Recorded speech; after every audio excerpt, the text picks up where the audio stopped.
قدم ہی تو بہت دشوار مرحلہ ہے، باقی مرحلے تو مقابلتاً آسان ہیں۔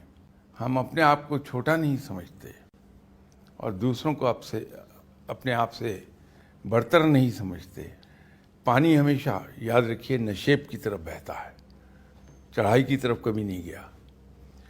تو جو انسان اپنے آپ کو دوسروں سے چھوٹا سمجھنے لگتا ہے اور دوسروں کو اپنے سے بڑا، تو پھر ان بڑوں کی طرف سے پانی بہہ کے نیچے آنے لگتا ہے۔ یہ پہلا مرحلہ ہی تو دشوار ہے۔ اسی کو تو درویش لوگ اپنے پاس بطور شاگرد آنے والوں کے ساتھ یہ سلوک کرتے تھے کہ ہمارے یہاں انڈین سب کانٹیننٹ میں بے عزتی کا سب سے بڑا نمونہ ہے، تو سب سے پہلا وہ یہ کام کرتے تھے کہ اس طرح پھروا دیتے تھے سر پہ۔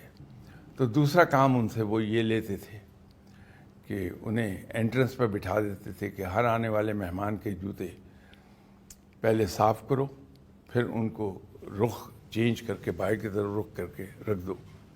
تو اگلا مرحلہ یہ آتا تھا کہ وہ جھوٹے برتن اٹھائیے اور ان کو دھوئیں۔ تو یہ مرحلہ وار ان کا جو پروگرام ہوتا تھا وہ اس لیے ہوتا تھا کہ انسان کے اندر سے وہ جو ایک میں چھپی ہے، جو انا کا بت پالا ہے، وہ بت ٹوٹ جائے کسی طرح۔ وہ بت ٹوٹتا نہیں ہے۔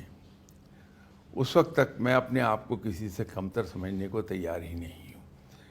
کمتر نہیں سمجھتا تو کسی کی نصیحت قبول نہیں کرتا، اور جب نصیحت قبول نہیں کرتا تو سیکھتا نہیں میں کچھ۔